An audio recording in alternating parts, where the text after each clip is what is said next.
Hey, welcome back. After another great year and new all-time highs recently, we see Alphabet now getting to a bit lower levels for a few reasons. Now, despite doing very well and beating some expectations, the stock fell on the day of the release. A reason is the company's CAPEX. Not only did they spend and expect to spend a ton of money, but now after DeepSeek and other factors, the market is wondering if that's actually worth it. On top of that, the cloud revenue grew by only 30%, which is well below the market's expectations, and there was also a wake-up call about the growth capacity. Now, in general, I see investing more as a very good indicator, especially for a company with amazing returns like Alphabet. They are well known for what they call bets and everything, and the extra capex is planned to go into AI infrastructure, which can really pay off. It's interesting that for many companies this is seen as a positive, but when you actually put a ton of money into it and not just talk about doing it, the market for some reason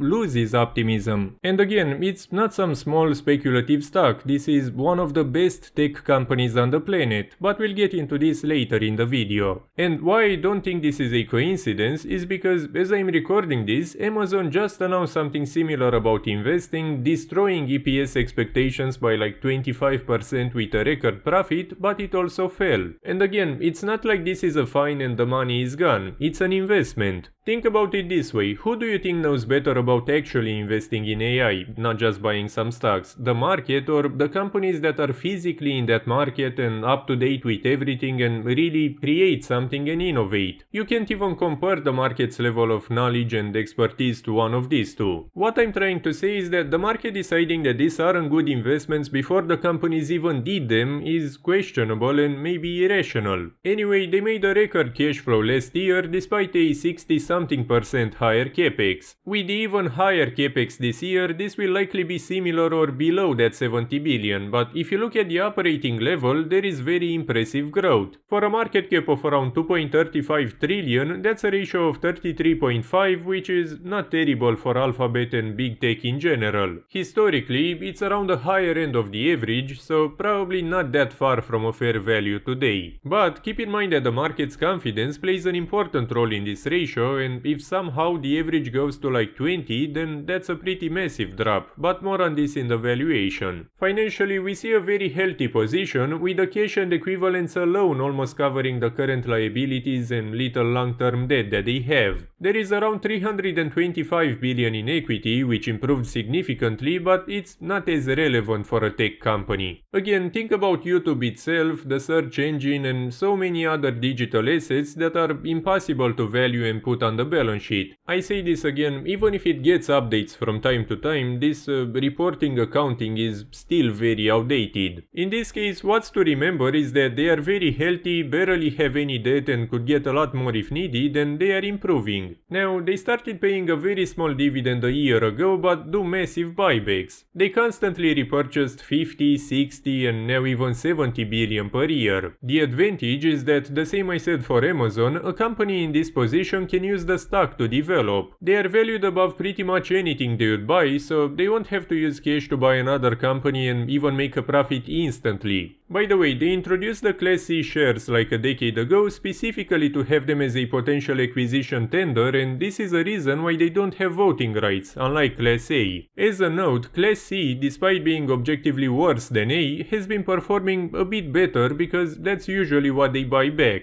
But anyone wanting to take an important position in the company, including for example a founder that has Class B which we can buy, would have to buy A, so keep that in mind. Another point about the investments mentioned earlier is that you have to remember that these companies, and especially the stocks, rely on growth. When you underdeliver or the market thinks you will, you can see very significant crashes, as I mentioned in the AMD video. I think Meta a couple of years ago is a perfect example of what happens when the market loses confidence and it even gets them in an undervalued territory. About that, did you know that roughly 11,700% or about 71% of the S&P's total return from 1980 to 2024 actually came from the last decade alone? So yes, the S&P has been very good since 1980, but not as good from 1980 to 2014, for example. That's the effect of compounding, but the past decade has been quite a bit above the times before. What we've had in the past decade is an unprecedented boom that doesn't look sustainable, all, but I think it might actually be. Sure, some companies like this one are growing and kind of deserving it, but most important I think, which can justify this difference, are the developments in access to investing. Buying stocks even in the 2000s was not as easy as today, but now you have it for barely any commission and from thousands of apps, and we can see growth especially since 2020 during the pandemic. I say again that if you can afford it, there is no excuse not to invest anymore. It may not be a ton of money overall, but it can be crucial in the market's volatility. More retail activity can generate volatility, and having to account for it influences the algorithms, funds, so pretty much the whole market. That's why I say that for a company like Alphabet, there is either a safety net or it crashes significantly with very little in between. It's all about buying and selling, and when this drops to a ratio of like 20-25, a lot of people go in to buy. However, if the issues are significant in the market's opinion and it loses that confidence, maybe less people buy or more sell, and then it gets ugly, especially if the funds also sell. Again, see Meta or even Alphabet a couple of years ago or during the pandemic. I'll also briefly mention the obvious political and competitive risk and having to keep investing, or otherwise the stock won't keep up with the market's expectations. I mention them every time and I don't want to spend too much time on saying the same things again, but that doesn't mean they aren't important, so keep them in mind. Even recently we saw talks about splitting big tech and Google in particular again from the US Department of Justice this time. We'll probably see more about this around April, so nothing for now. Now let's see a valuation. In a bad environment with more competition, maybe political issues and stuff, let's say they stabilize at around 50 billion per year. For a ratio of 20, that's a 1 trillion market cap, meaning a price of 82.45, meaning a more than 50% loss. Sure, if they reduce the number of shares, then that's less, but still pretty significant. I think a ratio of 20 would be okay in such an environment, and we've seen even lower before. In a second scenario, let's say they grow the cash flow at only 10% due to a constant need for higher CAPEX, getting to around 116.7 billion by 2030. Say the ratio is at 30, and that's a market cap of 3.5 trillion. That's a price of 287.64, meaning a profit of around 50%.